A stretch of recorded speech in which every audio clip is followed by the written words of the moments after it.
Vamos lá? Muito bem. Então, pessoal, eu vou tomar liberdade aqui para passar a tela e peço para que vocês me digam se ela está, se vocês estão conseguindo ver direitinho a tela, se é possível, se vocês estão conseguindo enxergar, assim, com qualidade o que está aparecendo na tela, porque vai ser importante esse acompanhamento. Esse vai ser o nosso quadro hoje. E aí, como é que está essa apresentação? É possível ver? Tá pequeno, Alexandre. Tá muito pequeno, né? E agora?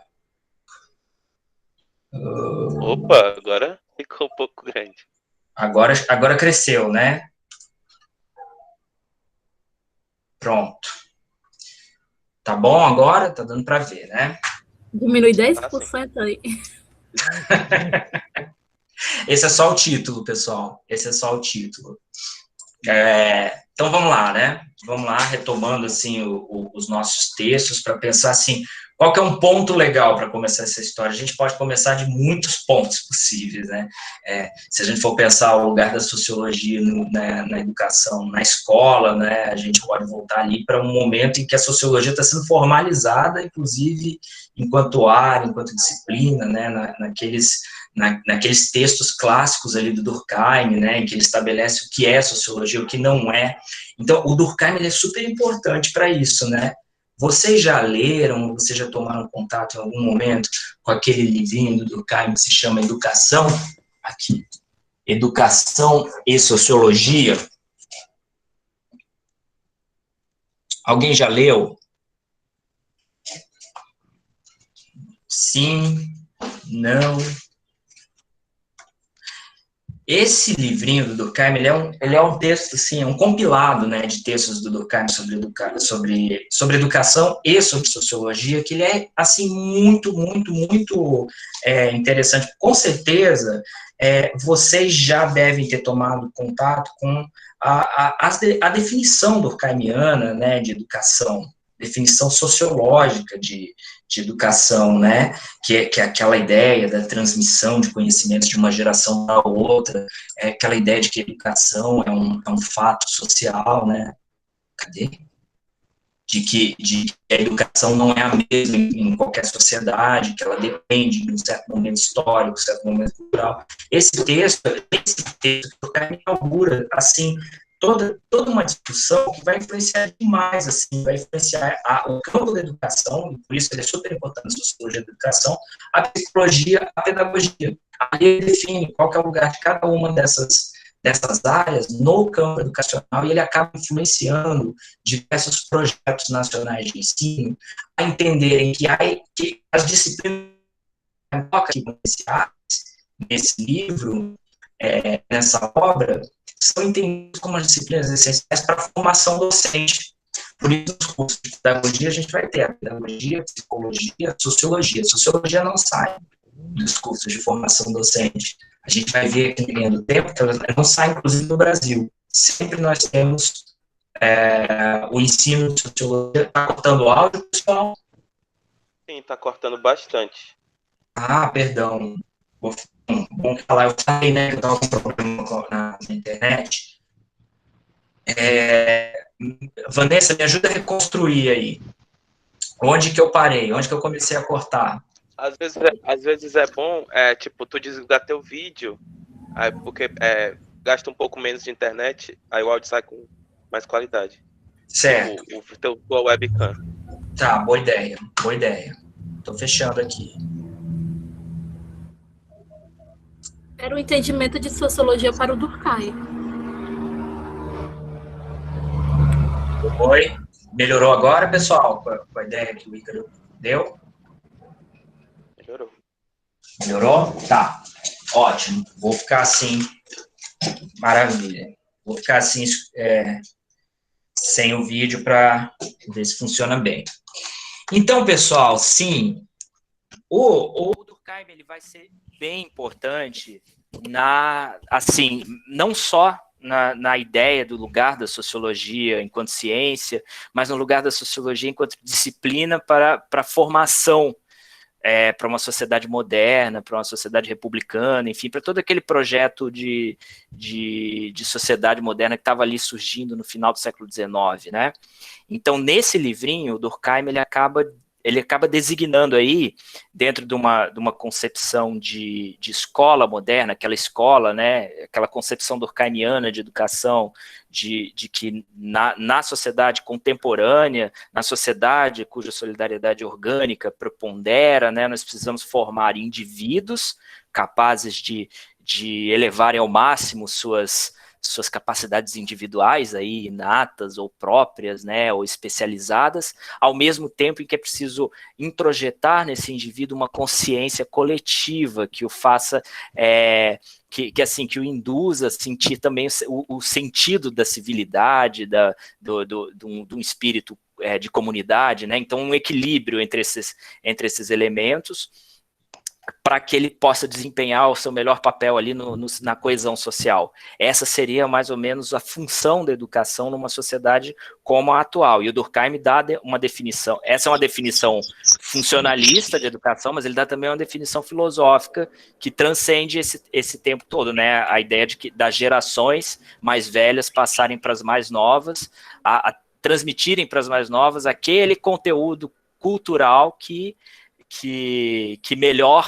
melhor sirva para a reprodução de uma sociedade, para reprodução, para conservação da sociedade, né? Então, assim, acabou que ficou uma definição que vocês encontram muito, assim, reproduzida em manuais, em termos curriculares. Vocês vão estudar os currículos e vocês vão localizar. Olha lá o currículo do Mato Grosso, usando a definição do Durkheim. Olha lá o de São Paulo, usando... E nesse livro, o Durkheim ajudou bem a definir qual que era o papel de cada uma dessas disciplinas, qual que era a função delas no desenvolvimento da escola moderna. A sociologia, principalmente a sociologia, a filosofia da educação, a pedagogia e a psicologia, cada uma bem colocada ali num projeto para esse tipo de escola republicana, moderna. E olha que legal, né?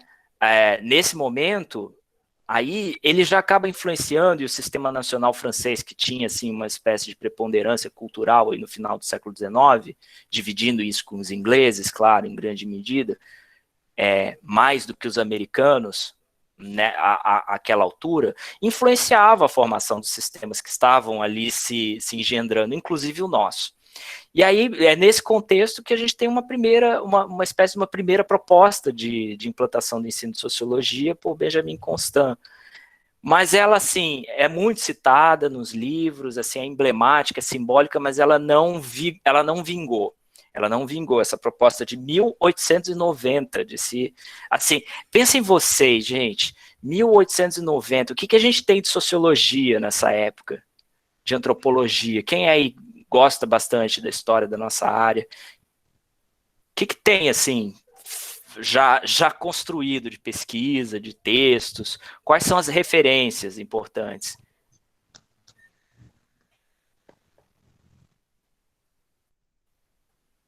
Alguém?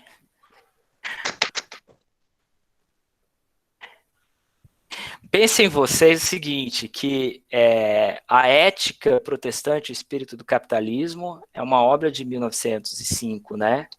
As regras do método sociológico também ali, finalzinho, né? Enfim, a gente ainda não tem as ciências sociais consolidadas como a gente visualiza hoje, né? Mas de que sociologia se está falando ali naquele momento? Está falando na sociologia positivista, na filosofia positivista do Comte, está se falando um pouco assim dos trabalhos do Spencer, né? Uma ideia ainda muito do organicismo ali, né? Então, enfim, uma ideia de física social, né, a busca, então também é uma mistura, assim, de elementos. Depois a gente vai ter aqueles estudos de uma linhagem, assim, de uma antropologia mais física, né, que depois vão se associar com o eugenismo, e tem um flerte até com as ideologias racistas ali do começo do século XX, e um pouco de uma sociologia ali nascente, né? Então ainda não é nada, e ela não chega a vingar nesse momento. Mas, opa, deixa eu fazer assim, deu algum problema aqui na minha apresentação. Eu vou só seguir aqui. Mas a gente tem um primeiro momento mais expressivo, aí sim, de uma incorporação mesmo da sociologia no ensino básico, né, no equivalente ao que a gente tem do ensino básico hoje, em 1925, com a Lei Rocha Vaz. E aqui o que foi, né? A Lei Rocha Vaz foi uma lei estadual, na época, né, vinculada ao estado da Guanabara. Então a gente está num momento, 1925, vamos pensar um pouco o que é o Brasil nesse momento, como é que são as relações, o que caracterizam, por exemplo, as principais relações no Estado brasileiro nessa época, né? Nós estamos aí vivendo um momento ainda do que na historiografia oficial é considerado a República Velha, não é verdade? E na República Velha nós tínhamos, assim, uma disputa entre a centralização de poder, mas uma disputa que estava muito pulverizada em forças regionais, locais. E isso não era diferente para a gente, se a gente fosse pensar em termos de uma organização da educação escolar. A educação escolar era muito dependente de como se organizava nas províncias, nos estados, né? Então só que aí a Lei Rocha Vaz, ela é considerada esse primeiro grande passo, porque aqui houve uma tentativa de se organizar em âmbito nacional um currículo, e tendo como referência o currículo da Guanabara, o atual estado do Rio de Janeiro, né? Ali quando o Rio era capital, né? Então era ali que ali na cidade do Rio de Janeiro, mais em torno, era o estado da Guanabara, depois era o estado do Rio, né? Que era o Distrito Federal. A sociologia foi implantada enquanto disciplina, foi organizada, uma sociologia já voltada assim com um pensamento de ser uma disciplina aderente a um processo de nacionalização do país, de integração nacional, de centralização do ensino, assim, uma sociologia já para se pensar uma ideia de sociedade em âmbito também nacional, né, assim, não se pensar em estudos comunitários, mas assim, em estudos mais amplos, em pesquisas mais amplas. Ela foi aplicada lá no Colégio Pedro II, a partir de 1925, e o sucesso desses primórdios da sociologia nos anos 20 influenciou mais tarde a reforma Francisco Campos, que é de 1931, e aí houve assim uma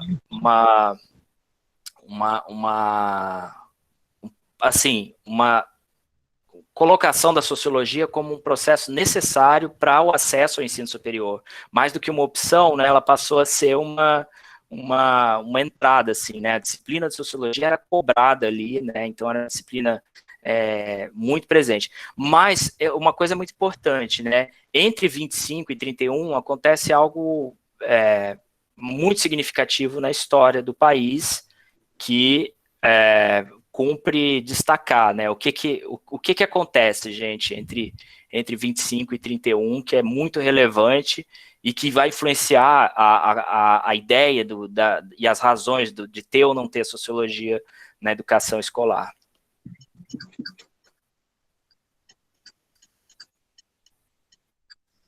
Vamos lá, gente. Eu preciso da participação de vocês. Vocês entenderam a pergunta? O que acontece entre 25 e 31 no Brasil de grande relevância, de grande impacto, que vai mudar todo o curso da história do país e também da história da educação? Vanessa, eu realmente não falei da Semana de Arte Moderna, né, do vanguardismo, extremamente importante. Só que essa influenciou, pelo contrário, a Lei Rocha Vaz, porque a Semana de Arte Moderna é de 1922.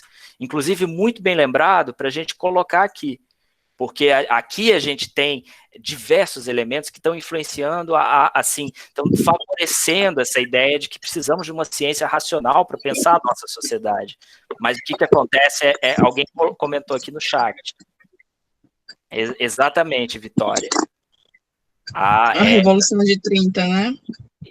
Isso, Alana, a Revolução de 30. E a Revolução de 30, ela vai mexer com toda essa estrutura, inclusive, e assim, principalmente com essa ideia de grande liberdade dos estados e de maior autonomia dos estados para regularem seus sistemas de ensino e escolherem os seus currículos, né, com muita facilidade. Uma das grandes preocupações do Getúlio Vargas, inclusive aqui junto com a reforma Francisco Campos, a criação, vamos colocar aqui também, Vanessa, anota aí para me ajudar a melhorar essa linha do tempo, em 1931, a criação do Ministério da Educação e Cultura. Então, vejam, é a primeira vez que nós temos aqui um grande projeto nacional, assim, não vamos entrar nos detalhes aqui de todas as forças que estavam em jogo ali com a Revolução de 30, mas o que cumpre a gente lembrar aqui com muita atenção é isso. Havia, em 1930, uma intenção de se planejar um sistema nacional de ensino que irradiasse, né, da capital para o país inteiro. Que o país inteiro tivesse, assim, o mesmo português, a mesma matemática. Oi? Começou a cortar novamente a tua ligação. Certo. E agora? Ok? Fala de novo. Agora, falando aqui da intenção dos grupos ligados a Getúlio Vargas, as oligarquias que assumiram ali, a ideia, assim, as forças que se associaram ali tinham uma intenção muito séria de promover uma centralização da organização do ensino nacional. E, gente, nessa época, uma outra data um pouco importante também, que vem um pouquinho antes disso, ali no contexto da Rocha Vaz, em 1924, é fundada a Associação Brasileira de Educação, que é formada por professores que estavam ali sendo preparados, mas que estavam fazendo sociologia da educação fora do país, que estavam tendo acesso aos educadores franceses, mas também aos educadores americanos, tendo contato com o pragmatismo. Esse pessoal todo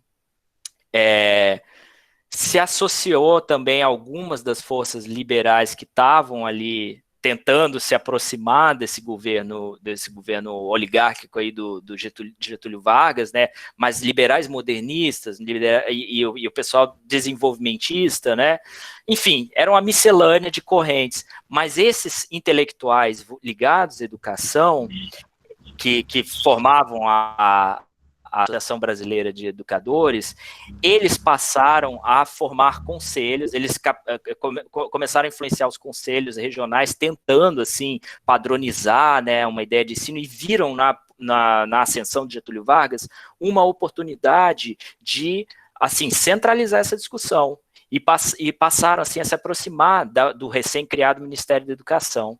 E dentro ali do Ministério, próximo do Ministério, na forma de conselho ali associado, eles escreveram em 1932 um documento importantíssimo que se chama o Manifesto dos Pioneiros da Educação. Vocês já ouviram falar desse documento? O Manifesto de 1932, ele é interessantíssimo, porque ele é assinado por algumas pessoas. Eu vou falar alguns dos nomes dessas pessoas que estavam lá. Fernando de Azevedo, deixa eu querer falar. Anísio Teixeira, né? Exatamente. Enfim, Lourenço Filho. Nomes de pessoas que são, assim, extremamente importantes, inclusive para o ensino da sociologia, porque Fernando de Azevedo, Lourenço Filho vão escrever manuais de sociologia nesses primeiros tempos em que a sociologia vai surgir ali. Um pouquinho depois, o Gilberto Freire escreve também o manual de sociologia. É interessantíssimo o manual de sociologia que o Gilberto Freire escreveu para o ensino de sociologia. Inclusive, não sei se vocês estão vendo aí, porque eu não consigo ver minha câmera, mas esse livro aqui, que foi escrito pela Simone Meucci, é um livro que reconta essa história de como Gilberto Freire acaba escrevendo um livro didático de sociologia, e assim, como que a história desse livro, das diversas edições, das reedições, tem tudo a ver com a história do Brasil. E de um ponto de vista diferente de um ponto de vista, assim, vamos dizer assim, à margem do que é a discussão central da sociologia das ciências sociais empíricas, ali centralizada nas pesquisas do Florestan. Uma outra, sim, ela menciona, uma outra história, um outro olhar para observarmos essa história. Exatamente, Ilana, e assim, fica assim, essa recomendação, é belíssimo esse trabalho da Simone. Bem, então, em 32, a gente tem esse momento muito interessante, e a partir de 32 a sociologia passa a ser obrigatória como disciplina nessa escola que está se formando ali de âmbito de caráter nacional, né? A educação como um todo, né, e a sociologia, assim, assumindo aos poucos, nesse momento aqui, um papel até de protagonismo entre essas disciplinas. É muito interessante, porque se a gente volta no tempo e pensa o Brasil nesse momento, no momento do contexto, do manifesto dos pioneiros da educação, que estavam ali sob influência de ideias, por um lado, desenvolvimentista, por outro, assim, do ponto de vista mais pedagógico, muito ligados a esse movimento que veio a ser conhecido como escola nova, que pensava assim, olha, o que deve ser ensinado, as coisas precisam ser pensadas, as coisas não podem ser ensinadas só pelo requinte, ou só porque são bonitas. Para que latim se a gente fala português?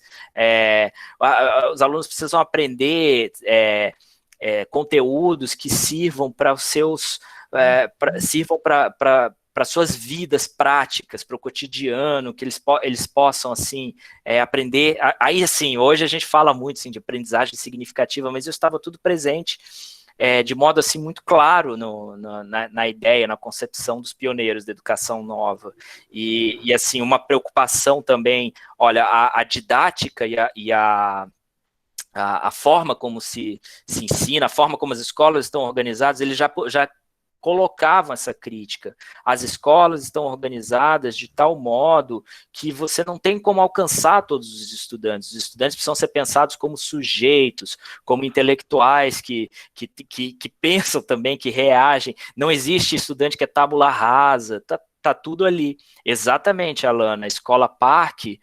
Então, o Anísio Teixeira vinha dessas discussões, né? Isso vai ter um grande impacto mais tarde, né? Isso é um projeto que está ali sendo desenvolvido, né?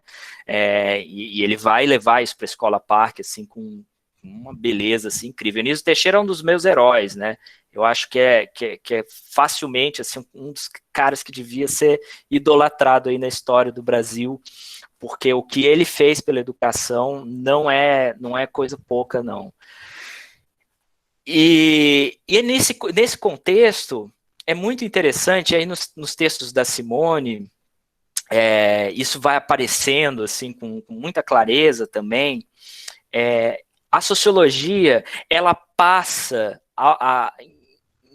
rápido, assim, um momento de ruptura, de guinada mesmo, ela passa a assumir um lugar que era um lugar muito privilegiado, de dois campos, de duas grandes áreas, que era a área do direito e da igreja, de modo geral, da igreja católica, né, que era assim, havia uma, vamos dizer assim, uma propriedade legitimada ou sobre o discurso sobre o social estava muito recolhido ali aos bacharéis de direito ou aos sacerdotes. para dizerem o que era a natureza da vida social. E aí há toda uma discussão para dizer, olha, é preciso...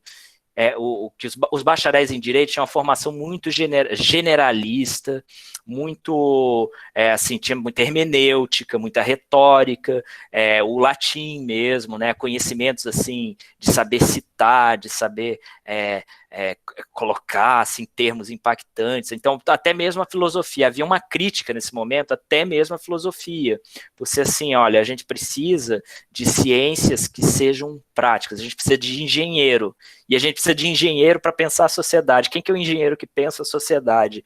E essa figura era muito associada ao sociólogo. O sociólogo era o moderno, era o sociólogo nos anos 30, era o que hoje, vamos falar assim, o que hoje é o engenheiro de dados, o que hoje é um pouco do engenheiro de dados, um pouco do influencer, depois vai ficando mais como influencer, hoje, assim.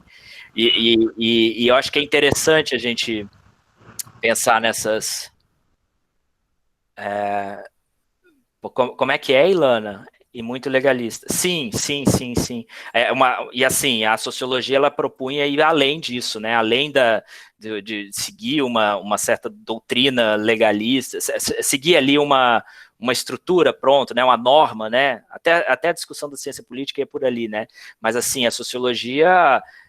propunha assim, olha, é preciso que os indivíduos saibam reconhecer o que é construto social e o que é natural, para poder também ter autonomia de construir, de reagir, de pensar, enfim. Era um momento assim de muita profusão de uma riqueza sociológica. Claro que ele não dura muito.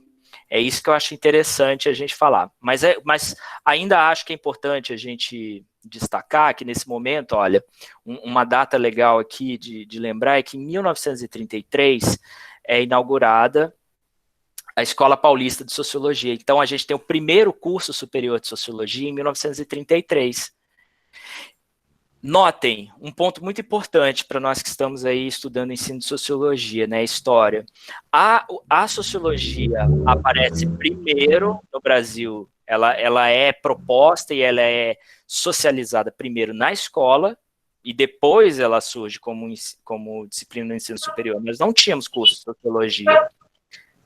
E os cursos de Sociologia que são inaugurados ali no começo dos anos 30, eles têm, né, a Escola Paulista, ela fica assim, menos com essa função de formar professores para a sociologia e mais de formar uma espécie assim de alternativa para os intelectuais do direito, que estavam perdendo um certo espaço na política, mas assim, um lugar para formar burocratas de alto escalão para o Estado. Uma ideia assim de que é preciso passar pelo curso e até hoje a USP herda um pouco assim, desse mito inaugural, vamos dizer assim. Não quero ofender nenhum uspiano, não, tenho bons amigos lá, né? Mas, assim, uma ideia de que ali era uma escola para se formar uma espécie de nata intelectual burocrata do Brasil, capaz de pensar políticas públicas, capaz de liderar o Brasil, uma escola para formar presidentes. E olha aí, acabou que deu certo, né? Que depois eles conseguiram botar o presidente lá, o curso de sociologia da USP, né?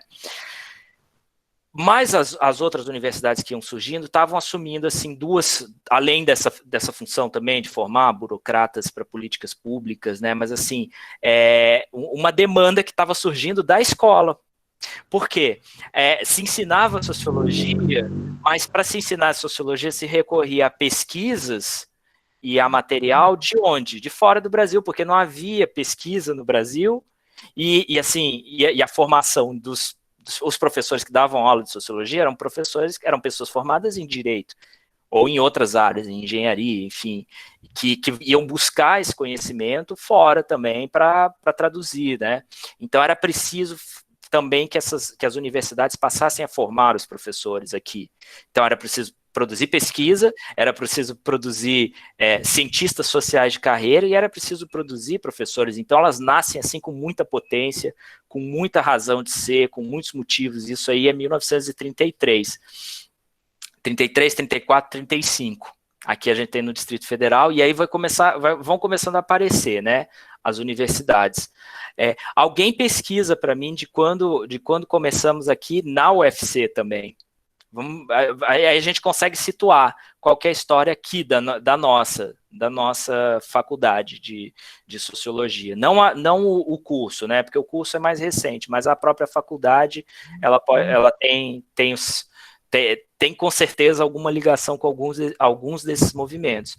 Só que aí, gente, vamos lá, outra questão de história para movimentar. Acontece também um outro evento muito forte, muito decisivo na história do Brasil nesse momento, em 1935. O que acontece em 1935? Quem se arrisca aí? Podem googlear também.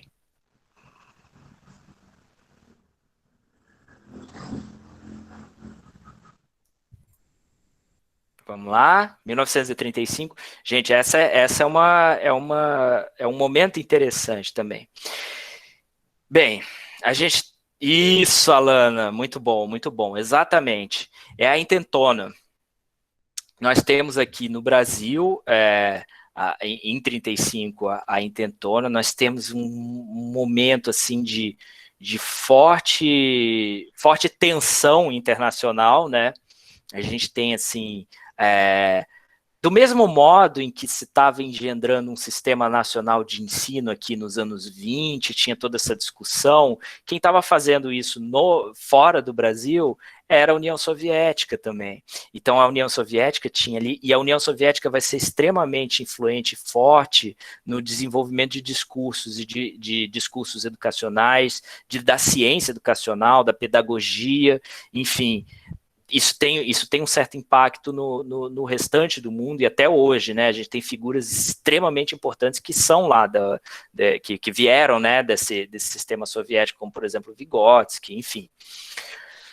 Mas a gente tem no Brasil isso, e a gente tem um fortalecimento da União Soviética, a gente tem um momento assim de crescimento lá na Europa. O que está acontecendo no começo dos anos 30 ali? A gente tem em 33 a ascensão firme na Alemanha e assim, já, talvez em 33, 34 ali, já no momento irreversível do fascismo alemão, assim, disparando, né? A gente tem o fascismo na Itália também, em diversos outros países da Europa. Então o mundo vive um momento muito tenso, decisivo, e uma das grandes bases do fascismo é o discurso, é a política anticomunista, né? Então o fascismo ele se afiançava muito nisso. E aqui no Brasil a gente tem, então se a gente tem os movimentos se esgarçando na Europa, a gente tem um reflexo forte disso aqui no Brasil.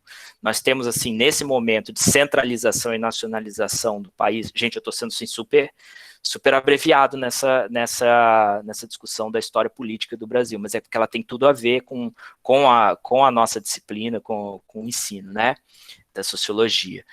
Nesse movimento de nacionalização aqui no Brasil, que está ocorrendo aqui nos anos 30, né, com Getúlio Vargas, que primeiro faz a Revolução em 30, mas com uma grande legitimidade em relação aos votos, né? Havia uma suspeita imensa de fraude, né, na eleição que ele supostamente havia perdido, né, e ainda assim a gente tem todas as denúncias ali. Ele tinha um apoio popular em 30, mas assim, digamos que de 30 a 35, 36, ele está dentro assim do que seria uma legitimidade democrática. Mas aí com essas forças que vão se esgarçando, né, de um lado os comunistas sob liderança de Luiz Carlos Prestes, e do outro nós temos também ali com muito interesse em se aproximar do governo, às vezes fazendo oposição, às vezes tentando flertar com o governo. Nós temos um movimento integralista no Brasil.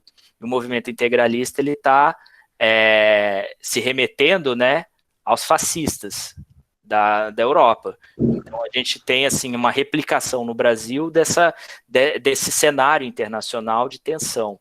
aí num primeiro momento, assim, com as forças comunistas tendo mais saliência, vamos dizer assim, não vamos dizer que teve força suficiente para virar, mas teve mais saliência, apareceu mais forte ali do que os fascistas. Então aí Getúlio Vargas dá um contragolpe logo em seguida, né? Então a gente tem essa disputa por poder em 35, 36 e 37 era para ter eleição, então Getúlio diz que por conta da ameaça comunista, o que ele faz? Ele dá um golpe, ele dá um autogolpe. Ele dá um autogolpe e o Brasil entra num período oficialmente ditatorial, embora vários elementos autoritários do próprio governo de Getúlio Vargas vinham escalando. E a sociologia? Pergunto a vocês, e a sociologia? O que vai acontecendo com a sociologia nesse período? Então, pessoal, é muito curioso acompanhar o que acontece com essa disciplina de sociologia, que vem, num princípio, próximo ali do discurso escola novista, da ideia de modernização, da ideia de uma ciência afeita aí ao progresso, né? E assim, com algum flerte democrático, não necessariamente muito democrática, mas assim, vamos dizer assim, pelo menos com a desconfiança crítica e epistemológica que é própria de um pensamento democrático e que, sobretudo, é necessário ao pensamento científico. Então, assim, a gente vinha com a sociologia, mas a sociologia, ao longo desse período, que aí, vamos dizer, de 32 a 35, 36, ela vai sendo reformada, e aí isso é muito... E a gente consegue provar essa reforma, essa mudança no tom da sociologia que era ensinada nesse período, observando o quê? Os manuais, os livros. Se vocês pegarem um manual de 31, uma edição... Pode ser até um manual do Fernando Azevedo, lá, uma edição de 32, 33, e depois pegar uma versão de 35, 36, vocês vão ver como determinados conteúdos vão sumindo. Desaparece, por exemplo, a discussão sobre desigualdade de classe. Essa é uma discussão que não interessa ter aqui. E o outro elemento que vai aparecendo, e aí vocês podem procurar nos textos do nosso colega Marcelo Cigales, como nesse período vai sendo engendrada também no país, além dessa sociologia educacional, dessa sociologia pensada já para os manuais da escola, vai surgindo assim uma espécie de uma sociologia cristã, católica, que puxava elementos dessa sociologia durkheimiana, de uma ideia de funcionalista, né, da sociedade, e incluía ali elementos da liturgia católica, elementos da catequese, elementos que assim, de uma ideia de mais assim, uma sociologia, vamos dizer assim, que essa sociologia católica ela tem um pouco de uma ideia de uma sociologia voltada para a promoção da solidariedade, um pouco a ideia da sociologia para uma regulação da moral de uma sociedade que compreenda que existe uma divisão social do trabalho e aceite que existam desigualdades. Então, uma sociologia que conforma. Assim, e aí a gente tem algumas figuras interessantes nesse momento, também é um momento muito é um outro prisma também para se olhar, né, nessa linha do tempo, além dos processos de nacionalização e de democratização, a gente pode pensar também na disputa pelos espaços para dizer sobre o social. E como eu tinha falado para vocês no começo da aula, quem havia perdido espaço ali? Quem havia perdido espaço na regulação para dizer como funciona o social nesse momento da Revolução? Haviam perdido espaço o direito e a igreja. E aí o que acontece? É a igreja incorporando, retomando um espaço que era seu ali naquele momento. Então, os manuais vão caminhando nesse sentido. E aí tem um momento em que o governo passa a fazer, né, a censura dos livros didáticos. Um outro elemento para a gente incorporar aqui antes da reforma Capanema, né, ali durante também, né, é o início do DIP, né, o Departamento de Imprensa e Propaganda de Getúlio Vargas, e no DIP havia a regulação dos livros didáticos, dos materiais didáticos. E mais do que isso, o DIP fazia algo que nem hoje o PNLD não faz, que passou a produzir, o próprio governo passou a produzir o material, né? Então, não só regular, mas também dizer como deveria ser feito. E aí a sociologia assumiu de vez o lugar de ser uma disciplina de educação moral. Então, era uma sociologia menos para se pensar, para se pensar criticamente, para se produzir um raciocínio intelectual e racional sobre a realidade, né? Se pensar como a dimensão social afeta o indivíduo, e mais assim para se regular essas relações. E assumiu essa cara. Foi assim até 1942, perdendo, né, o seu caráter de se afastando da sua ciência de referência, que estava lá sendo desenvolvida nos anos 30 nas universidades com aquele outro caráter, assim, um pouco separada, um pouco apartada dessa realidade escolar, né, distanciada. Quer dizer, vejo também uma outra questão para a gente ir pensando, né, quando a universidade e a escola se aproximam, né, nesse fenômeno da disciplina de sociologia, quando que elas estão mais próximas ou mais distantes. E aí, gente, em 42 a gente tem a reforma Capanema. Então, vejamos, de 25 a 42, nós temos aí um período importante, né?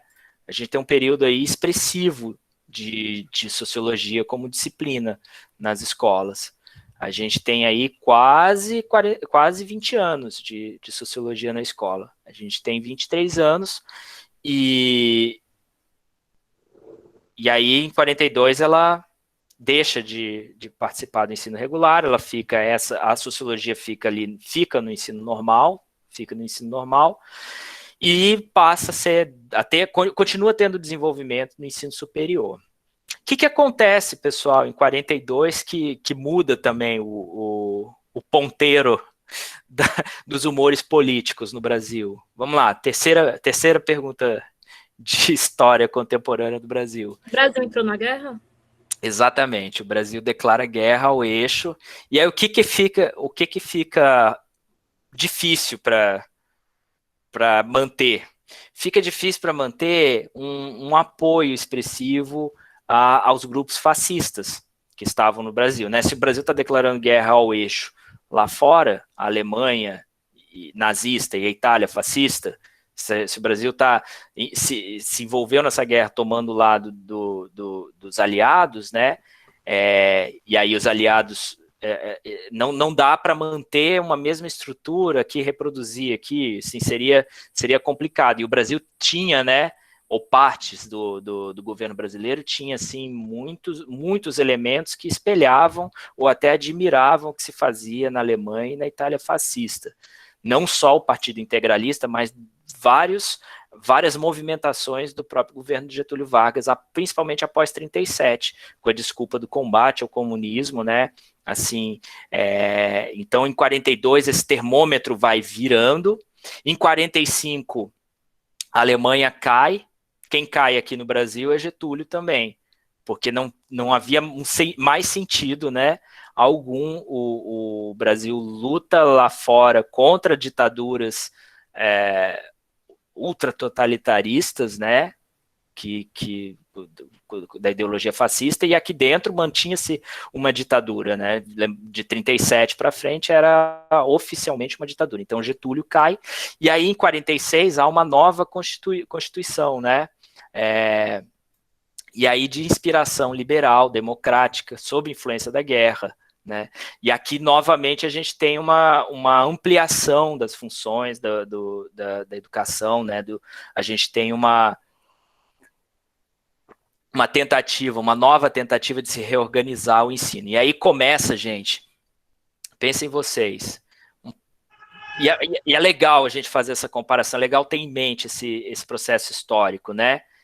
De 46 até 1961, nós temos uma longa e muito disputada debate em torno de como que deve ser a nova educação no Brasil. Como que deve ser o novo ensino, quais são os conteúdos, quais são as disciplinas, quais são os propósitos. Mas, e, assim, essa discussão, ela começa, assim, forte aqui, ela passa lá em 1959 por um segundo manifesto, com aqueles antigos pioneiros lá de 1932, em 59 há um novo manifesto, porque eles são novamente reunidos e acrescidas de outras pessoas que se agregam ali, inclusive o Florestan Fernandes, extremamente importante para nós. Em 54, a gente tem o primeiro Congresso Nacional da SBS, e aí nós temos o texto, temos a fala, né, do Florestan, que vocês leram. Então, mas o que acontece entre 46 e 61 com a sociologia na educação básica? Aí, gente, essa é uma questão muito, muito interessante, porque, assim, nós costumamos, nas nossas conversas, e muito assim, quando a gente vai falar, olha, por que tem que ter sociologia? Quando o governo é autoritário, tem sociologia, quando não é, não tem, e quem fala bem isso é o professor Amaury Moraes, lá da USP. O que aconteceu em 46, entre 46 e 61? A sociologia, os sociólogos, né, mesmo aqueles que estavam lá, que continuaram fazendo a pesquisa acadêmica, né, pessoas como o próprio Florestan, encontravam muita resistência e encontravam nos grupos que não queriam a sociologia na escola, o seguinte discurso: a sociologia, eles encontravam o seguinte discurso: a sociologia não tem que entrar na escola básica por várias razões, mas por uma em especial, essa que me chama mais atenção. Eles diziam assim: a sociologia não deve entrar porque a sociologia é a disciplina da ditadura do Vargas. É a disciplina que a turma lá do Vargas, do Capanema, usavam para obrigar a população a ser como eles queriam que eles fossem, né?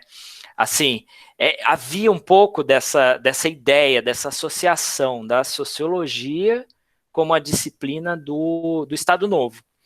Então, isso era usado muito como artifício, mas claro que não era essa proposta de sociologia que os cientistas sociais faziam para a educação básica, né? Uma proposta de sociologia muito mais aproximada de todo esse ideário liberal, democrático, e aí, assim, não só liberal democrático, mas com elementos também de um socialismo inspirado aí já num momento pós-guerra, né? Assim, uma sociologia que ia incorporando diversos elementos que estavam sendo desenvolvidos na pesquisa das ciências sociais. Pensem vocês aí o que estava sendo construído na sociologia nos anos 50 no mundo, né? A gente tem aí o começo de grandes surveys nos Estados Unidos, na Europa também. A Europa tinha uma demanda muito grande pela sociologia. Assim, uma sociologia que pudesse assim, trabalhar, que pudesse explicar por que aconteceu aquela catástrofe, né, esse genocídio absurdo que aconteceu na Segunda Guerra Mundial, como reorganizar uma sociedade que não seja tão cruel, tão desigual, que leve os indivíduos a essa loucura, né? Enfim, havia uma demanda mundial por não sociologia, mas assim, por ciências que dessem conta disso, que fizessem essa discussão. E aí nós temos também a Declaração das Nações Unidas, que é um momento importante. Nós temos aqui o começo de uma discussão mais séria sobre os direitos humanos. Isso vai também impactar né, as nossas pesquisas aí, tem o desenvolvimento da Unesco, né, e as pesquisas da Unesco sobre a pobreza.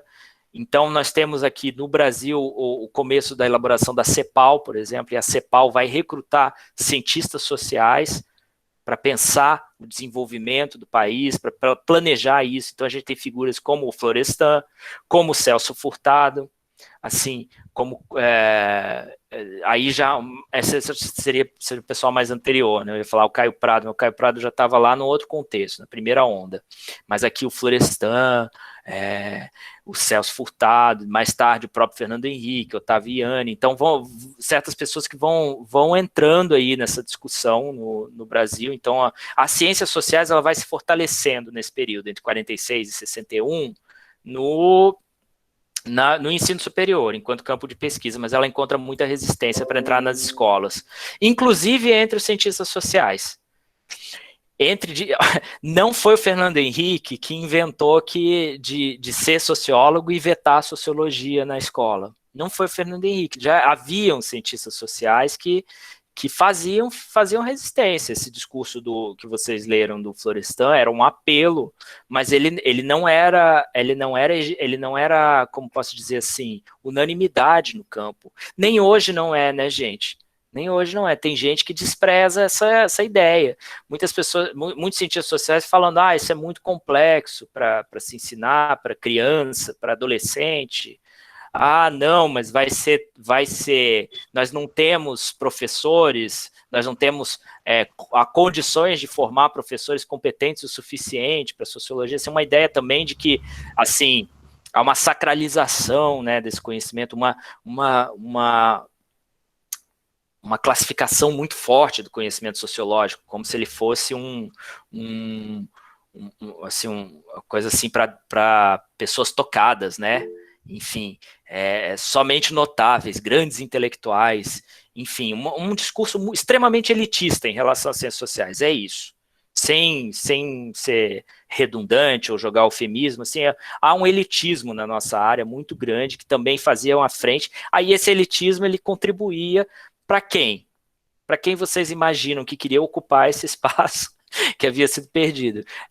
Aqueles mesmos grupos que estavam em disputa, né? Enfim, agora não tanto o direito, porque o direito no Brasil vinha passando também por reformas enormes, né? No campo, não se forma, o direito já não servia mais para formar aqueles bacharéis intelectuais, diletantes, né? Assim, naquele sentido, assim, pessoas que conhecem muito de tudo, só que não fazem a pesquisa, sabe? Não faz a pesquisa com método científico, faz assim, leem muito, né? E conhecem. O direito não estava mais preso, o direito também estava se modernizando enquanto ciência, com método, né? Tinha ciência jurídica, começa a ter mestrado, começa a ter doutorado também, então caminha para um outro lado, e um lado que se afasta dessa ideia de participar da regulação moral via escola.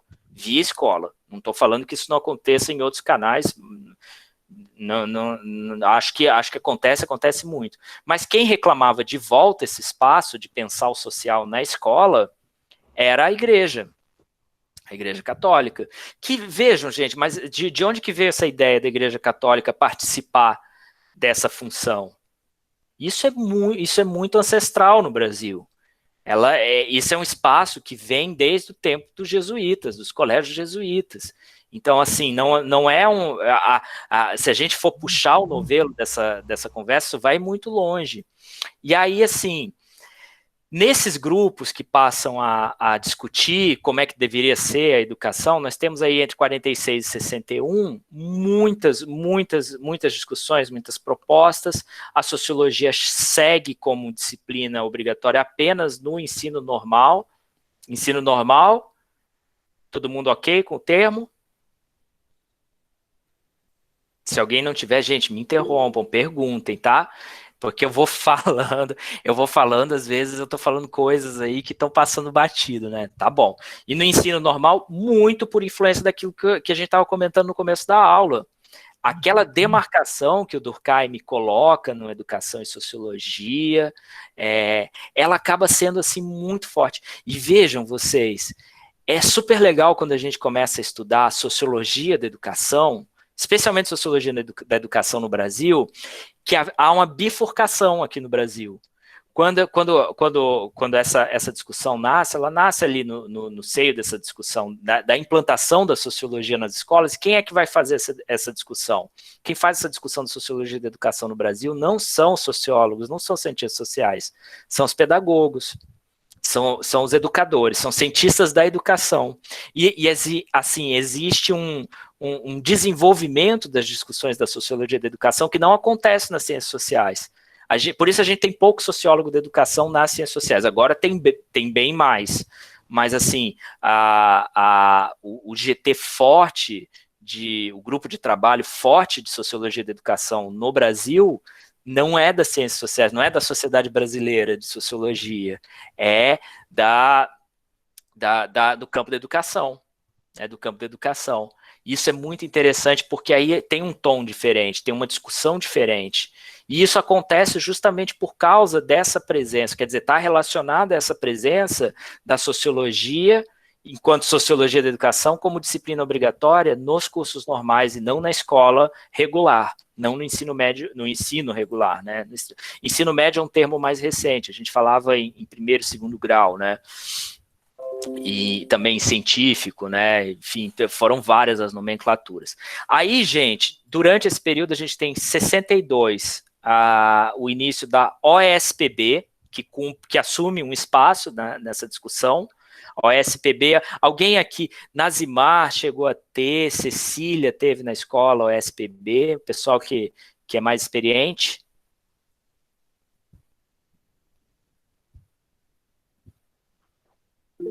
Teve, né, Cecília? Organização Social e Política do Brasil. Ela perdurou, se eu não me engano, até 92, 93. Né? Oi? Eu estudei OSPB do ensino médio e fiz OSPB também quando eu fiz filosofia. ainda era OSPB. Mais ou menos em 92, 93, era OSPB na universidade ainda. Você fez a licenciatura em OSPB? Não, eu fiz licenciatura em filosofia, e na época era o SPB, sim, a nomenclatura. Sim. Assim, tinha os elementos da sociologia, né, da filosofia, elas iam ali para o SPB, elas estavam diluídas, né, digamos assim, que o que a gente reconhece como conteúdo sociológico, ele nunca deixa de passar pela escola, né? Esse conteúdo sobre o social, né? Essa discussão sobre o social, ela está sempre sendo ocupada de alguma forma e sempre sendo recontextualizada por algumas disciplinas ou componentes que estão lá na escola. E a OSPB assume esse lugar num primeiro momento, e depois a educação moral e cívica com muito mais força.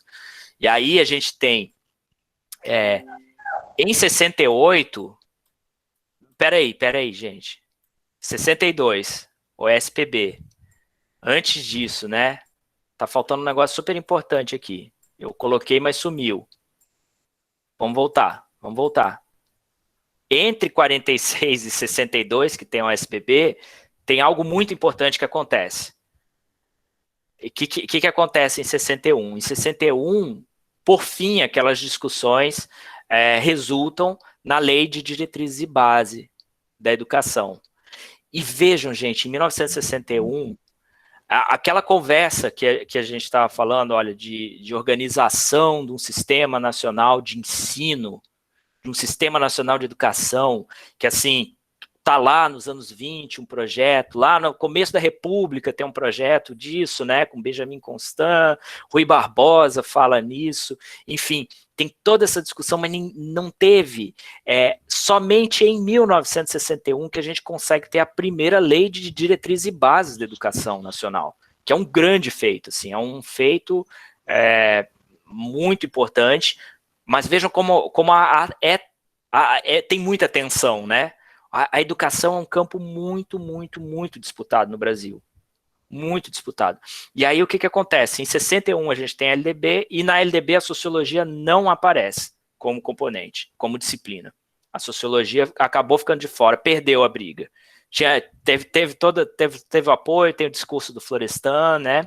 Mas não deu, acabou que a gente ficou fora, e tem em 62 a OSPB, A sociologia ela até pode ser, ela pode ser uma disciplina, mas ela fica a critério do Estado, da escola, na verdade. Ela fica a critério da escola oferecer ou não. Não é uma disciplina obrigatória. Em 68, aí a gente começa com essa LDB de 61, que é uma discussão democrática, mas aí o que acontece em 64? Em 64 a gente tem uma outra grande ruptura política, a gente tem o golpe militar, né, o presidente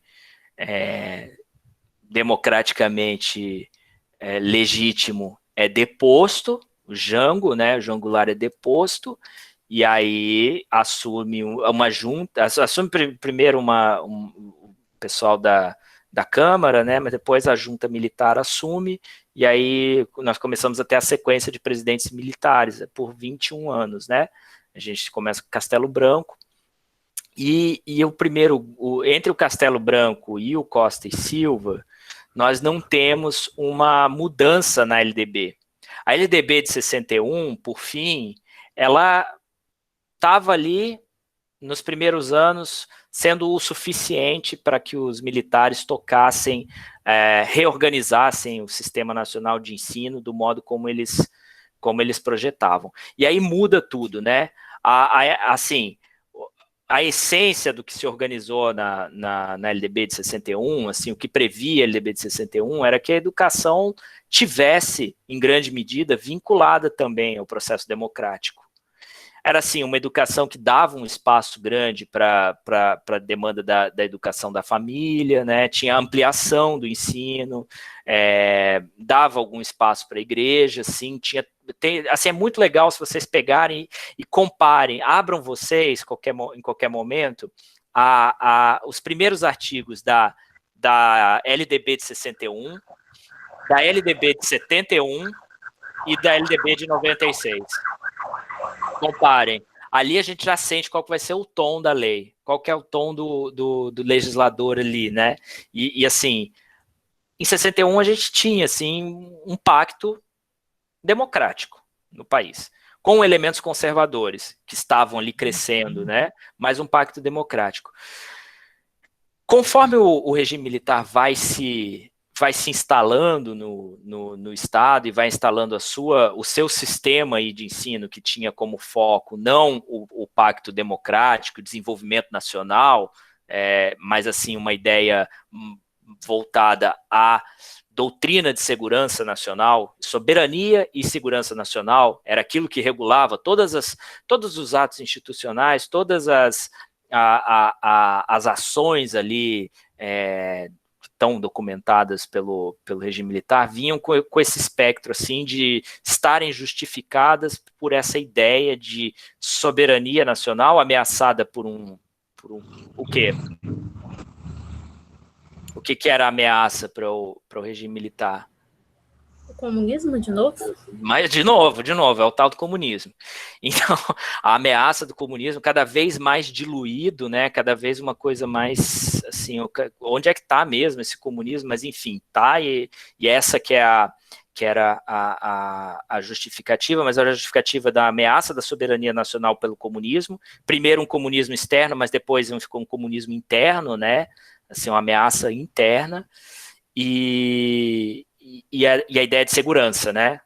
Todos os protocolos da segurança. E aí a consequência imediata é pensar um sistema de educação que tenha isso, assim, como referência, que tenha isso como carro-chefe. E para ter isso como carro-chefe, a disciplina que passa a ser a disciplina carreteadora, né? Digamos assim, se a sociologia teve algum protagonismo lá nos anos 30, a disciplina que passa a assumir esse protagonismo nos anos do regime militar é a educação moral e cívica.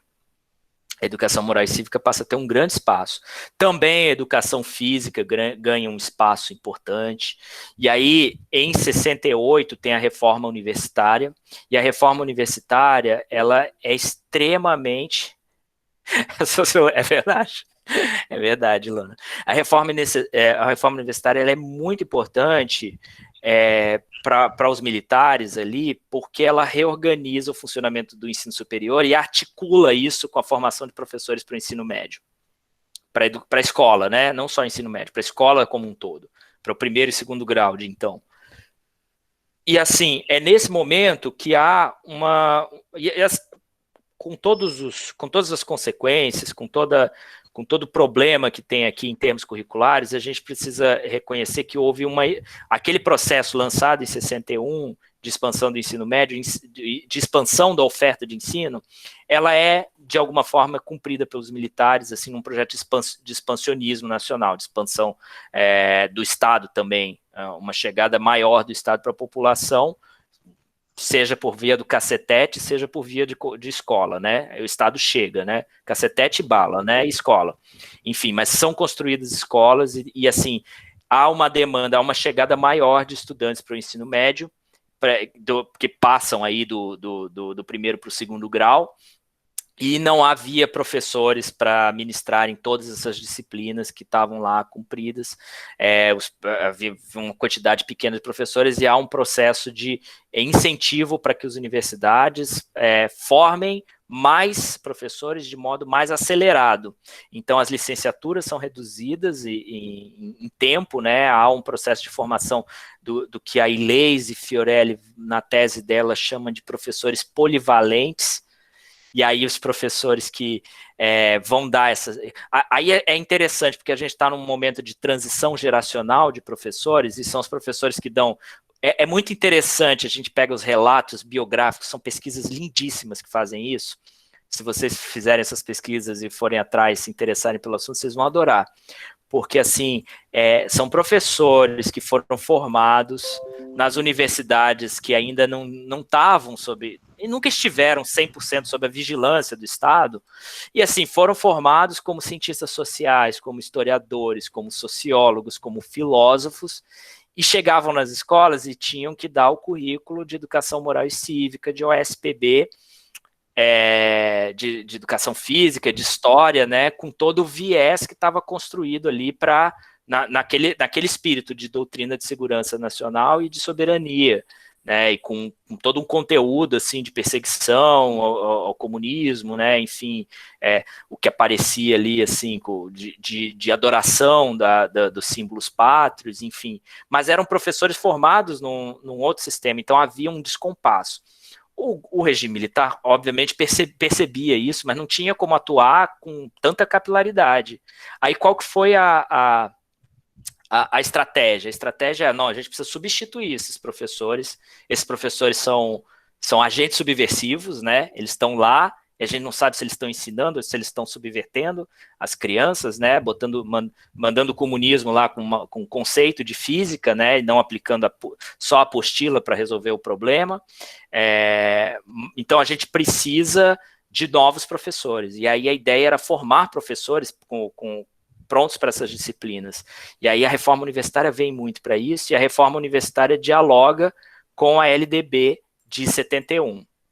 Que aí já, assim, ela se chama LDB por conveniência, mas não é bem uma LDB, é um decreto, né, é a Lei Jarbas Passarinho, né, que era o ministro da Educação vitalício aí do governo militar.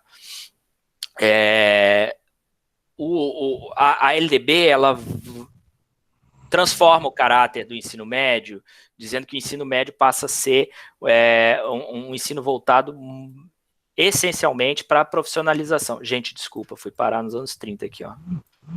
Esbarrei no mouse aqui. O ensino médio, ele tinha uma característica, assim, essencialmente de profissionalizar os estudantes, né? As escolas tinham que escolher cursos que iam ofertar, e assim, tinha que ter o curso profissionalizante, e os estudantes que fossem fazer vestibular, eles iam procurar em outras, não na oferta do Estado, mas iam procurar o científico onde fosse disponível, né? E assim, foi um período em que tava, assim, aí tem os estudos, tem um estudo da Nathalie Nunes, que é interessante, que ela faz tem vários, né, estudos assim na história da educação, sobre a educação moral e cívica, sobre a OSPB, sobre estudos sociais, como eram essas disciplinas, quem ensinava, mas a Nathalie Nunes tem uma pesquisa muito interessante, porque ela faz uma pesquisa sobre como os conteúdos das ciências sociais os conceitos, as teorias, apareciam de modo recontextualizado nessas disciplinas. Por exemplo, como se trabalhava com a noção de socialização em educação moral e cívica. Aparecia, por exemplo, o conceito de classe social em OSPB. Como que aparecia nessas disciplinas durante esse período? O trabalho dela é muito interessante porque ela faz um trabalho em cima das apostilas dessas disciplinas durante um bom tempo. Enfim, e aí a gente tem assim, um período difícil para se pensar no ensino de sociologia na educação básica. Ainda assim, pessoal, nesse momento, a partir da reforma universitária, a gente tem uma expansão da pós-graduação de ciências sociais, já que ela tinha aquele caráter que a gente vinha discutindo antes, mais elitista, ela conseguia passar um pouco batida. Claro, assim, passar um pouco batida não quer dizer que não havia todo um esquema muito forte, muito incisivo de censura nas universidades. Então, assim, os cursos, eles continuavam sendo replicados e ampliados, mas claro que os pesquisadores, e vários deles foram muito perseguidos. E aí a gente tem assim, o caso do Paulo Freire, o próprio Anísio Teixeira, né, que a gente comentou bastante aqui no começo da aula, ele foi muito perseguido, provavelmente foi assassinado, né? Enfim, muitos cientistas sociais, muitos sociólogos próximos que atuaram durante esse período tiveram, assim, as vidas comprometidas, não só as carreiras. Então, assim, foi um período muito complicado, muito difícil, mas os cursos se preservaram de modo, assim, muito... com várias estratégias para essa preservação, mas, sobretudo, os cursos estavam bem conectados com redes internacionais de pesquisa, e havia também uma dissimulação, né? Havia, assim, eu tenho relatos de ex-colegas, ex-professores que trocavam as capas dos livros para não mostrarem que estavam lendo livros que poderiam ser subversivos, ou então passavam os livros por baixo, botavam o livro no saco de pão para passar, um aluno lia num dia, outro no outro. Era uma aventura, né? Enfim, era muito mais que uma aventura, era assim, uma missão de vida, uma luta, né? Fazer esse conhecimento circular e se preservar. E aí, por fim, a gente tem um período de redemocratização, e no começo dos anos 80, final já dos anos 70, quando a coisa vai enfraquecendo, em termos assim vai enfraquecendo em partes, né? Ela enfraquece nessa força de conseguir se censurar o campo educacional, né? Então o regime militar, ele perde, o Ministério da Educação perde força para atuar ali nos currículos escolares mais locais, perde aquela capilaridade que construiu ali no meio dos anos 70. E aí, então, assim, no final dos anos 70, começo dos anos 80, com um processo lento aí de abertura controlada, começam a pipocar e a surgir diversas propostas de reinserção da sociologia, daquela sociologia antiga, nos currículos da educação básica. E aí o que acontece? Quando vai desmoronando a LDB de 71 e a organização do sistema de ensino junto com o resto do governo, que vai ficando decrépito, né? O que acontece novamente na história do sistema de ensino nacional? Novamente os estados assumem protagonismo sobre seus sistemas. Então a gente tem ali, no começo dos anos 80, a gente tem um currículo no Rio Grande do Sul que vai ser bem diferente do currículo do Ceará, e que vai ser muito diferente do currículo de São Paulo. E em alguns desses currículos nós temos a aposta de colocar novamente a sociologia na educação básica, no ensino médio. Aí também nós temos um elemento que é interessante perceber, que as universidades, elas passam a fazer uma espécie de indução curricular nas suas regiões. Então, a gente tem aqui a UFC, a gente tem a UES, por exemplo, e a partir do vestibular da UFC e da UES, dos conteúdos que são cobrados no vestibular, as escolas da região de Fortaleza, ou mesmo do Ceará como um todo, passam a organizar seus campos curriculares, e também num processo de organização local, né, da própria Secretaria de Estado, né, enfim.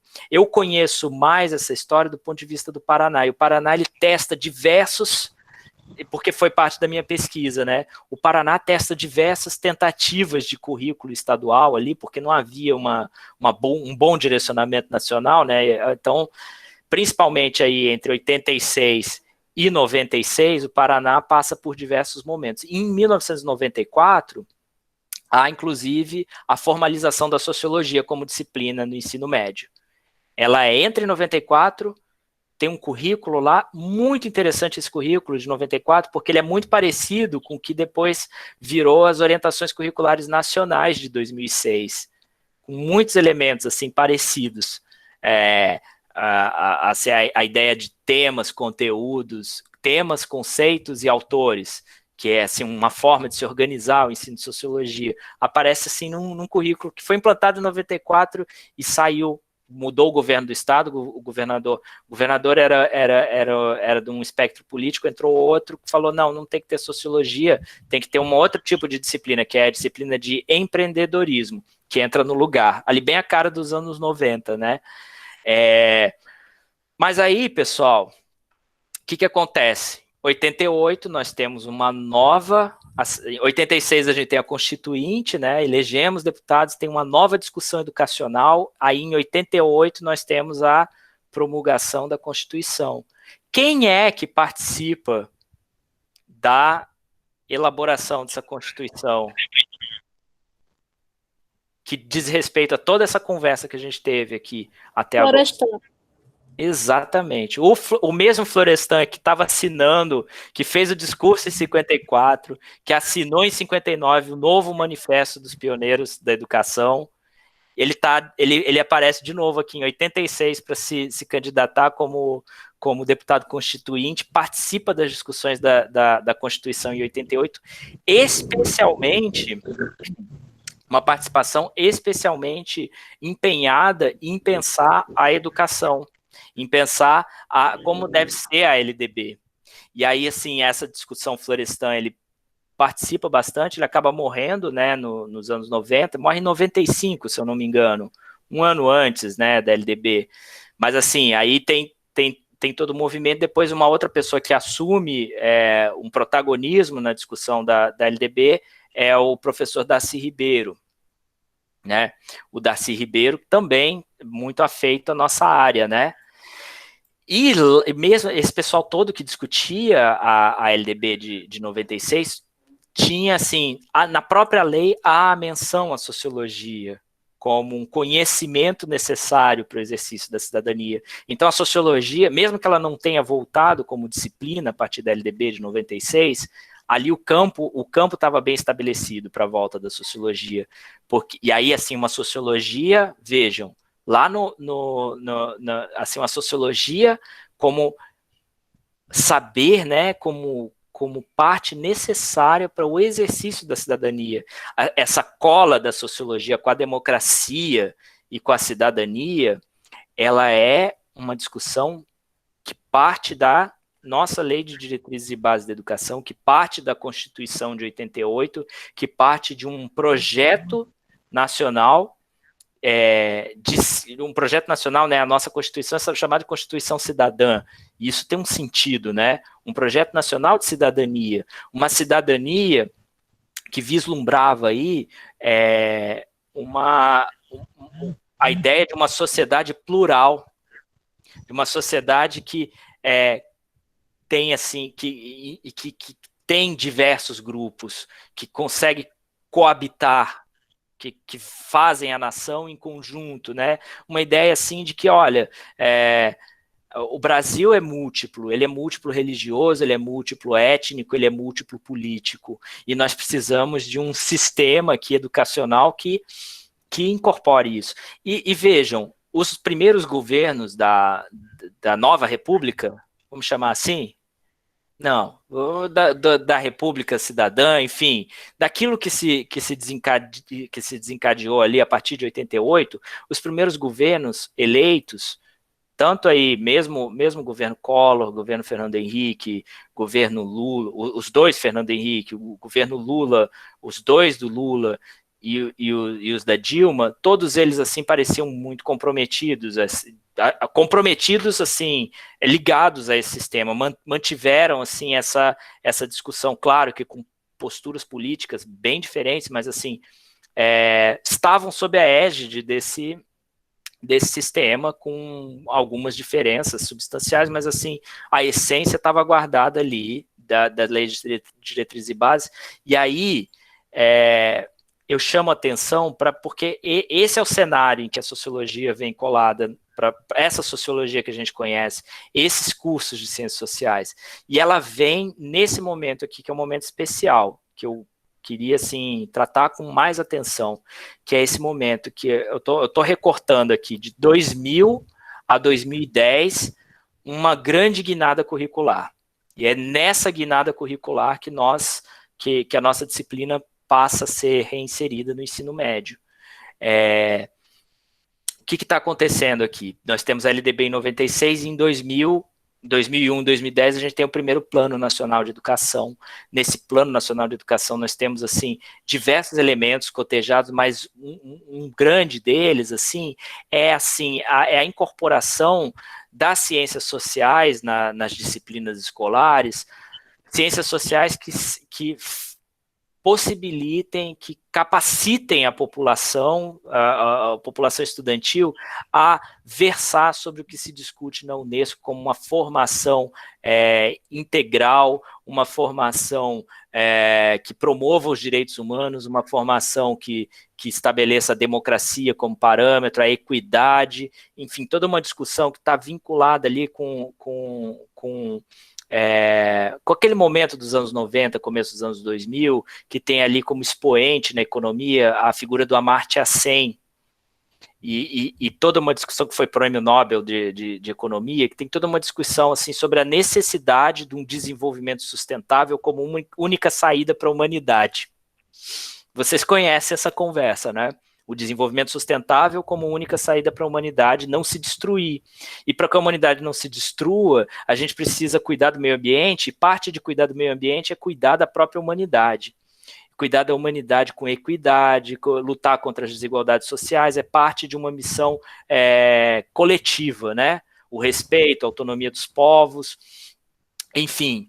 Tudo isso, assim, a gente tem a conferência de Durban, então passa a ser uma missão, assim, o combate ao racismo como um dos grandes males da humanidade, algo que impede esse desenvolvimento sustentável, que inclusive aí no discurso desses economistas são entraves ao desenvolvimento do próprio capitalismo. O próprio capitalismo dependeria, em certa medida, de uma espécie de paz social para que pudesse ocorrer. Tá? Então, assim, você tem um plano de fundo assim, mais amplo que entra nessa discussão. E essa discussão ela influencia, obviamente, a nossa LDB, influencia sobremaneira o nosso Plano Nacional de Educação. E aí, nesse Plano Nacional de Educação, ele abre as portas, e aí a gente tem um momento que tem também uma virada política significativa, né? A eleição do Lula reorganiza, não assim a totalidade das forças políticas, mas reorganiza as forças políticas mais tradicionais que vinham permanecendo, né, assim, não sempre, assim, há uma mudança significativa na forma de se conduzir os negócios da educação na transição do governo Fernando Henrique para o governo Lula, assim, digamos assim que há uma chamada ao protagonismo maior do Estado na promoção dessa educação nos primeiros anos ali. O governo Fernando Henrique Cardoso tem expressivo aumento da população que acessa a educação pública, né? Então a gente tem assim a expansão do ensino médio, a gente tem a obrigatoriedade, são grandes conquistas. É no governo Fernando Henrique Cardoso que tem a promulgação da LDB. Existem algumas políticas ali que cumpre ressaltar, assim, que davam caminho para aquilo. Mas aí quando entra o governo Lula, a gente tem um momento assim de aceleração grande disso e do próprio Plano Nacional de Educação.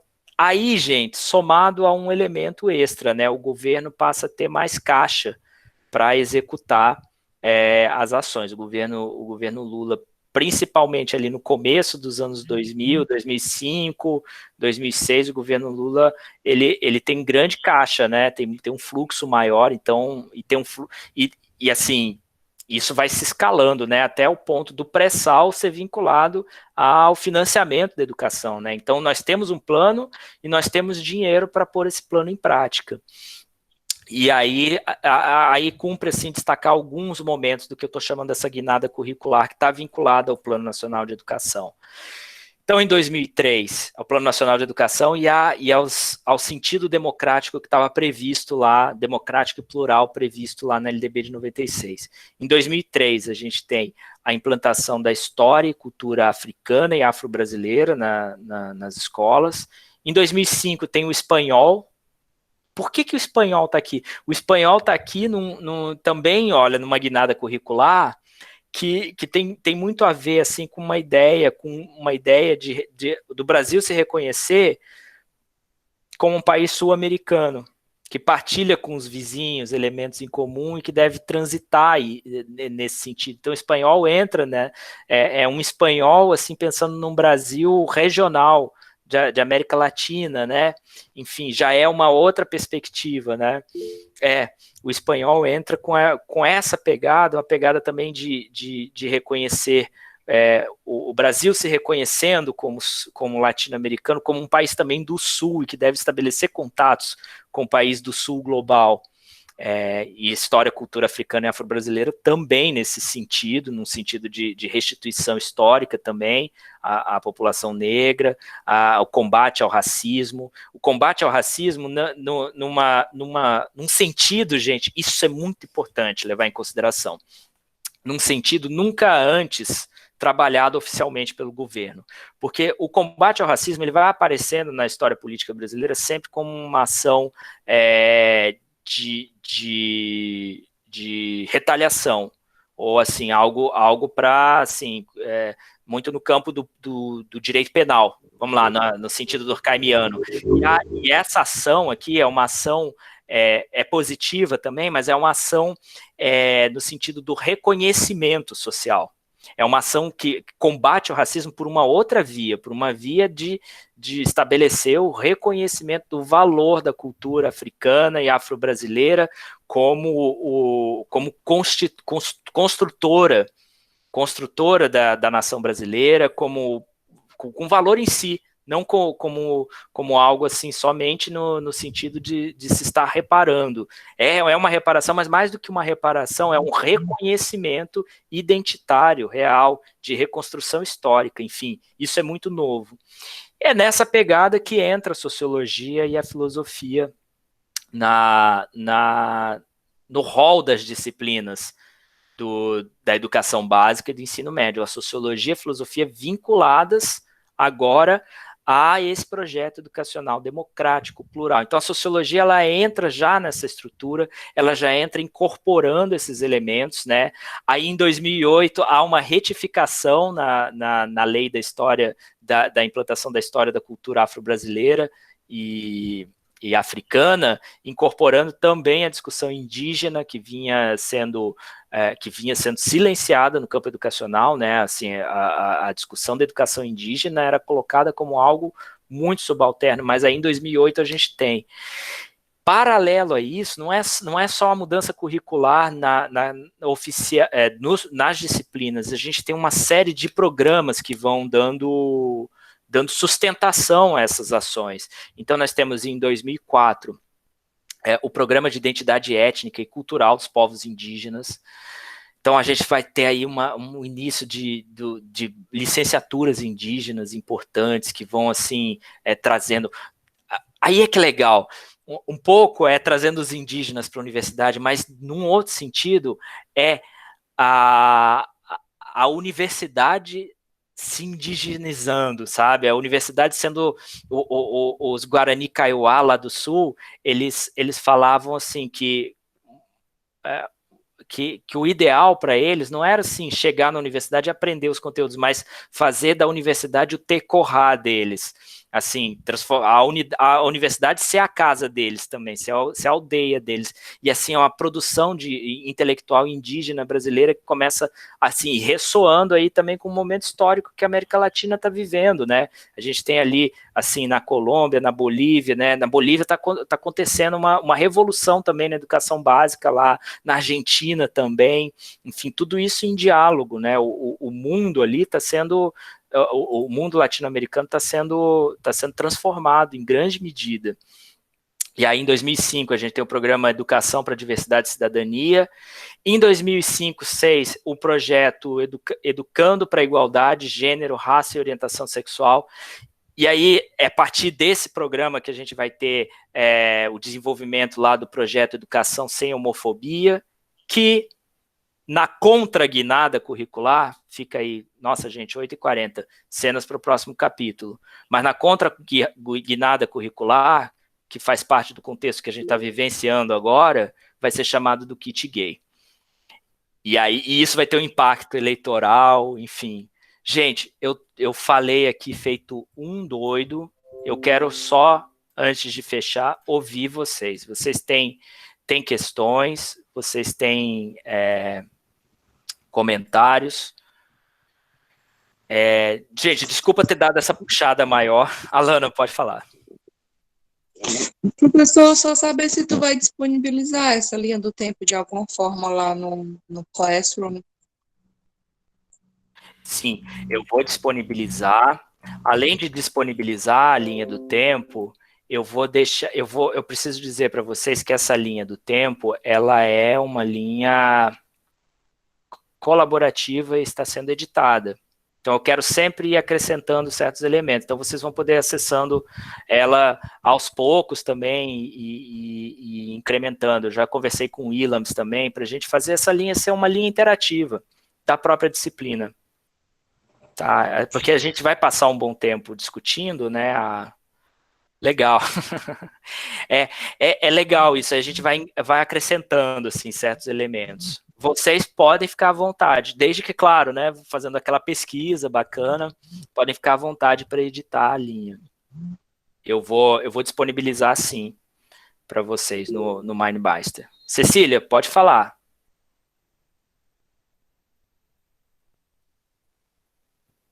Cecília levantou a mão. Não desliguei, o microfone estava para fechar. A gente observa que dessas inovações que aconteceram a partir da Constituição de 88, né?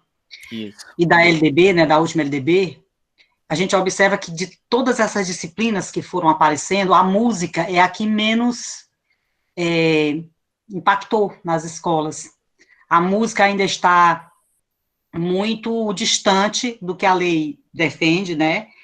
E, assim, a disciplina da arte, de uma forma geral, ela é uma disciplina muito judiada, que é uma das disciplinas mais, assim, fantástica, porque ela mexe com um leque de coisas, assim, que está para além do que a gente possa calcular. Necessário e, assim, demais. Necessário. Então, assim, a música, o teatro, eles são super mal trabalhados nas escolas hoje. Porque o menino tem que estar o tempo todo estudando, preparando, treinando, se instrumentalizando para o Enem, para o trabalho, para o empreendedorismo, mas a arte, e especialmente a música, está muito aquém ainda do que a gente precisa. Sim, só uma observação. Nossa, muito bem lembrado, Cecília, muito bem lembrado. Olha só, você falou, eu não comentei aqui, mas claro, não são só essas as inovações, né? A história da cultura africana, afro-brasileira, o espanhol, a sociologia, além disso, né? Dessas novas disciplinas que entram no currículo, há assim, reformas substanciais né? A gente tem aí os documentos, os pareceres curriculares nacionais e as orientações curriculares nacionais que são promulgadas durante essa década de 2000 a 2010, que alteram assim substancialmente a história. A gente tem verdadeiras transformações no ensino médio, né? Em 2012, a gente tem uma reforma muito forte no ensino médio, a gente vai ter outra mais tarde. Mas, assim, os conteúdos são repensados, e os conteúdos da arte, eu sei um pouco disso, assim, pela participação que eu tive na discussão com os colegas da arte, na época do primeiro PNLD, dessa nova geração da disciplina, como, assim, as discussões, tanto a arte quanto espanhol, né, como as discussões deles, assim, estavam muito em sintonia com a luta por reconhecimento das populações, em geral, silenciadas no Brasil, mas, sobretudo, dos jovens. Assim, uma preocupação essencial e, assim, certeira, no ponto, assim, o estudante na escola. Então, a arte como uma forma do estudante desenvolver aquela reflexividade que tanto se preza na educação, né? Assim, uma disciplina que deveria ser considerada como central para esse processo todo, né? Sim, pode falar.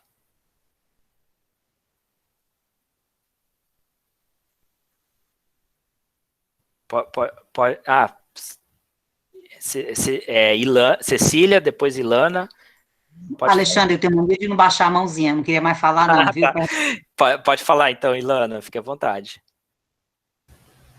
Professor, vou falar bem rapidinho também, para não pegar muito tempo. Só dizer que eu achei o artigo da professora bem interessante e achei que você explanou muito bem também. E eu só queria ressaltar uma coisa que a professora fala no final do artigo, que é quando ela fala que a democratização vai andando junto com esse surgimento da sociologia nesses currículos escolares, né? E aí ela faz uma sacada que eu achei muito bacana, que é quando ela fala que a desqualificação da democratização, enquanto também pega muito na escola, porque à medida que acontece essa crise, digamos assim, de democracia, também vai acontecendo essas crises que fazem com que a sociologia se demore um pouco mais a se constituir dentro da escola, e eu achei isso uma sacada, assim, porque, enfim, a gente conversou até agora sobre esses momentos, e outra coisa que eu achei interessante é que a sociologia na escola, assim como a sociologia enquanto ciência, ela surge nesses momentos de crise, né? E é interessante porque está muito entrelaçada com muitos fatos históricos brasileiros e não tem como desassociar assim, de jeito nenhum, principalmente pós-ditadura, né? E era só isso mesmo, não vou mais me alongar, queria falar mais, mas não vou para as próximas aulas e dizer que eu gostei muito da explanação. Só isso. Ilana, que excelente a sua contribuição. Nossa, foi muito bom você ter falado do texto da Simone. E olha só que legal, Ilana. Ela escreveu essa análise em 2000, ela terminou de escrever essa análise em 2015. O momento ali era um momento, assim, a gente está no meio, assim, no centro de uma ruptura que está se engendrando ali. Ela não estava concretizada ali. A gente não sabia ainda, em 2015, para onde ia parar, mas foi muito certeiro, né, ela ter associado isso, né, que a deslegitimação do processo democrático, e era muito forte essa discussão, por que deslegitimação do processo democrático? Assim, a deslegitimação da política, da própria política, assim, havia, assim, um discurso muito forte, ele estoura com força em 2013, né, em 2013, aqui no Brasil, a coisa fica, assim, bem pesada nesse sentido. Mas em 2015, assim, tudo que é do universo político é ruim. E o que o universo político representa, em grande medida? O universo político representa os resultados de 88, da Constituição de 88. Então, o que é corrupto? O que é corrupto? O corrupto é a democracia de 88. É isso que possibilita. Então, essa deslegitimação, ela bate, né? Porque todo esse currículo, ele atende aos anseios lá de 88, de 96. né? Tá, assim, as coisas estão muito conectadas. E todo ataque à democracia, como a sociologia, a nossa disciplina de sociologia implantada em 2008, pensada ali, que passa pelo PNLD, que tem toda uma relação com o reconhecimento, com o plural, com a democracia, qualquer ataque à democracia acerta na sociologia, nessa disciplina, do modo como ela foi organizada. Realmente, Simone é muito certeira nesse texto. Que legal que você conseguiu perceber isso. E assim, eu estendo para os demais que leiam esse texto da Simone, agora ou em outros momentos, mas que guardem. Ele é um texto bem bacana. E nós não vamos ler só esse dela, não. Nós vamos ler um texto dela de 2020, que aí vai ser bem legal para a gente estabelecer a comparação. Como é que as coisas se comunicam de lá para cá. O de 2020 vai ser mais um olhar sobre os livros didáticos. Mas, claro, toda essa discussão está presente. Vanessa, achei muito interessante perceber que nesses momentos mais complexos da nossa democracia, como a sociologia sofre modificada, descaracterizada pelos grupos de interesse. Tadinha da sociologia e de nós, né? E de nós, professores de sociologia, cientistas sociais. Mas, assim, por outro lado, gente, e eu espero que a essa altura vocês também já tenham incorporado isso no ofício de vocês, cientista social nada mais do que o cientista da crise, né? A sociologia é a ciência da crise. Então, a gente nasce numa crise para explicar essa grande crise que é a sociedade moderna, contemporânea, e se tem um grupo que é familiarizado, que é íntimo da crise, somos nós. Gente boa, vamos encerrando por aqui. Já extrapolei o tempo, nosso combinado é não passar dos 90 minutos, mas eu fui muito breve na primeira aula, sei disso, tá? A gente estava ali num outro momento com compromisso, então estou compensando hoje, mas não vou fazer, não, isso não vai ser a prática. E queria dizer só para vocês, antes da gente ir embora, que logo mais eu e o Ilan vamos subir no fórum para vocês uma opção de atividade. Ou vocês publicam um comentário no fórum a respeito. Aí o que a gente vai fazer? A gente vai tentar subir para vocês algumas dessas leis ou diretrizes que permeiam aí a história do ensino de sociologia, né? Algumas dessas que eu mencionei aqui, outras um pouco mais contemporâneas.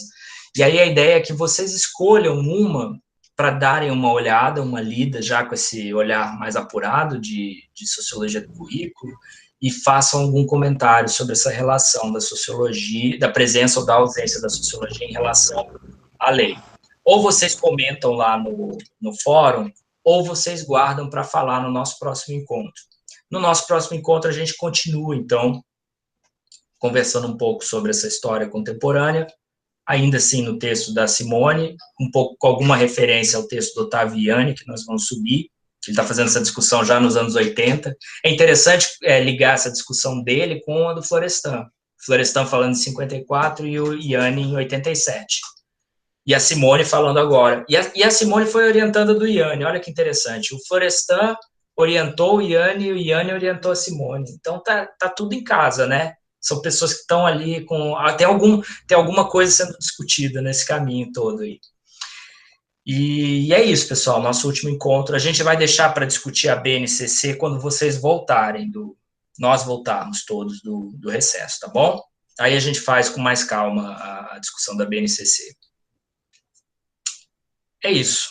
Boa noite, bom descanso aí para vocês. Boa semana. Boa noite, pessoal. Até mais. Valeu. Obrigado.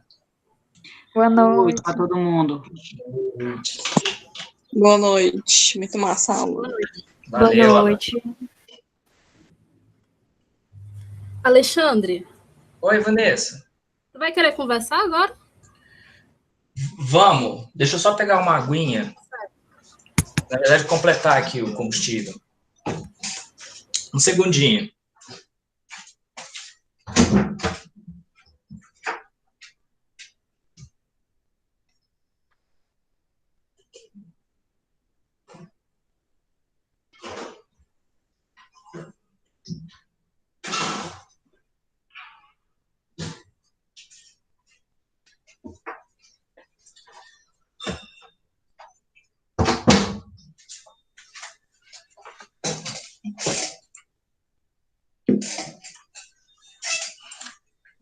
Ô, Zé,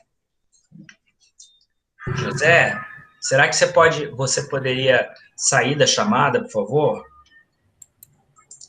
Sabe por quê, Vanessa? A gente vai conversar do PIB.